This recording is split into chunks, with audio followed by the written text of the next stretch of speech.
All right, so how do we build this movement? What makes a movement? And of course, what role did the internet play? It's important to remember where we came from. Barack Obama now is the most powerful man in the world, the most famous man in the world. But a few years ago, very, very few people had heard of him.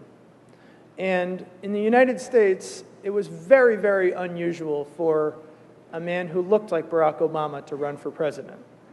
Even more unusual was for a man whose name was Obama to run for president. Obama sounds very similar to the name of somebody that Americans did not like very much.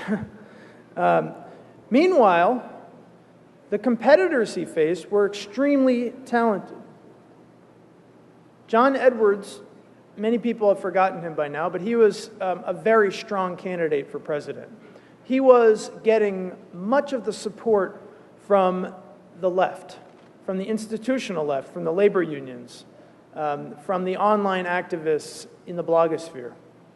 Hillary Clinton, of course, was, at the time, part of the most famous brand in global politics. The Clinton name still is one of the most powerful brands in global politics, but everybody expected that Hillary Clinton was going to win. She was getting all of the major endorsements from powerful politicians. She, of course, got the endorsement of a former president, her husband, Bill Clinton. And she was getting support from a lot of the very wealthy donors that usually fund campaigns. The media had already been declaring her inevitable. So when I went to work for Obama, a lot of people thought, well, that's nice, but there's no way he can win. Why are you wasting your time?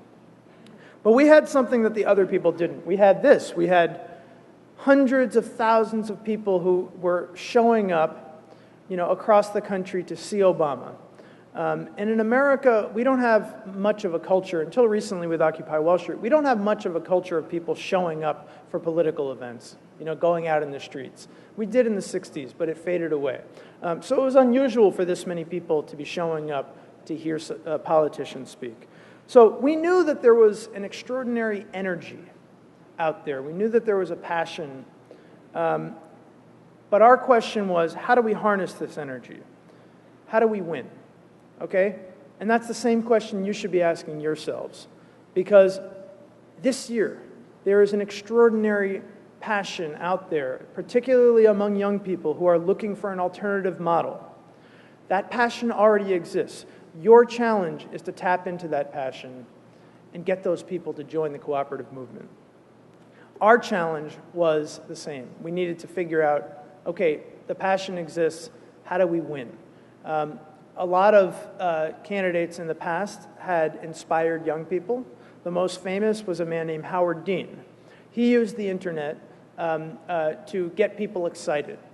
And a lot of young people were excited in his candidacy, but he failed to organize them. He didn't figure out how to make the best use of their passion. So we were constantly thinking, how do we avoid those mistakes? How do we organize these people? How do we get them to do productive things for the campaign so we can win? And we took our inspiration from Obama's life story. Now, Obama didn't start in a traditional path to politics. The way that most politicians rise to power in America, and probably in your countries too, is usually the same. They go to the most powerful university, they go work in a powerful law firm, they run a business, they get very wealthy, and then they use their own money to run for office. Or alternatively, they go to Washington, D.C. and work their way up through the political system to get to the top. But the whole way they do it is they try to build their own personal power, they build connections with elites, and then they rise to the top. Obama did the exact opposite. Obama went to the least powerful people in America. He went to the south side of Chicago, which is a very poor neighborhood. And he went to ordinary people who had no money, who were being abused by their landlords and treated poorly. And he gathered them together. And he was a community organizer. He gathered people together and he said, you know what, you don't have a lot of power by yourself, but when you come together, you have a lot of power. You have as much power as your landlord. You have more power maybe than your landlord. You have the power to get the elites to change when you come together.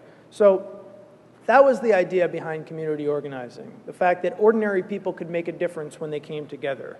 And we took that idea, and it ran like electricity through the campaign.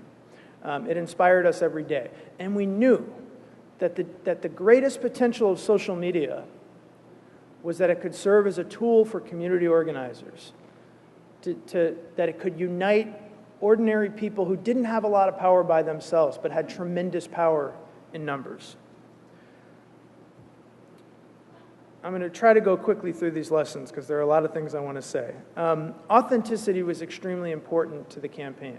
I ran the campaign blog, and I was excited to see the new stories.coop website launch because it's very similar to what we were doing on the Obama campaign. We were telling stories, hundreds, thousands of stories. They were essential to our online communications effort. We wanted to have a different kind of campaign. We had a different kind of candidate. We had a candidate who wasn't talking like normal politicians talk.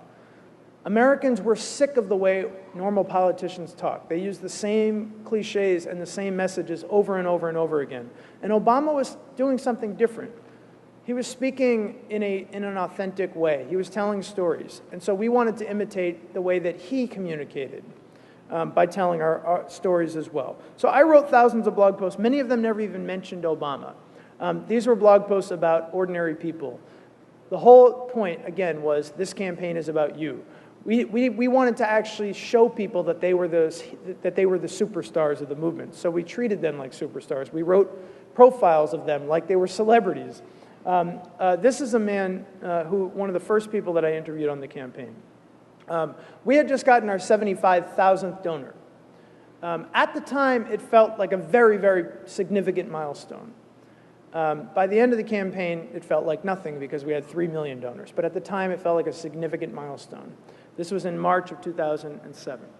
And when that 75,000th donation came in, we celebrated in the office and we gave each other high fives.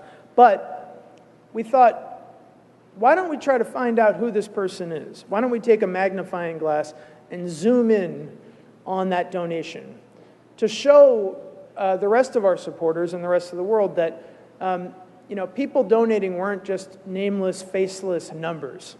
They were ordinary people who had extraordinary stories for the most part. So I called this guy, and he told me a story about how his daughter was always asking him, "Daddy, can I be anything I want when I grow up?" And every father or mother wants to tell their child, of course you can be anything you want when you grow up. They don't want to stamp on their children's dreams. But he felt that as a black man, he couldn't honestly tell his child, yes, you can be anything you want when you grow up, because no black person had ever been president before in the United States. But when Obama ran, he felt like he could finally look his daughter in the eye and tell her, you can be anything you want when you grow up. We were very moved by this story, and we posted it on our blog, we posted it on our website, we posted it on Facebook, we sent it out to our email list, which was not huge at the time, but it was big. And we started noticing that every time we would write a story and send it out to our supporters, it would cause hundreds, if not thousands, of news stories to flood back into us. People were so moved by other people's stories, and the first thing they wanted to do was share their own story. So we were able to collect literally maybe almost 1 million stories, and we were able to zoom in on some of the best ones and flesh them out and make documentaries and write longer blog posts about them.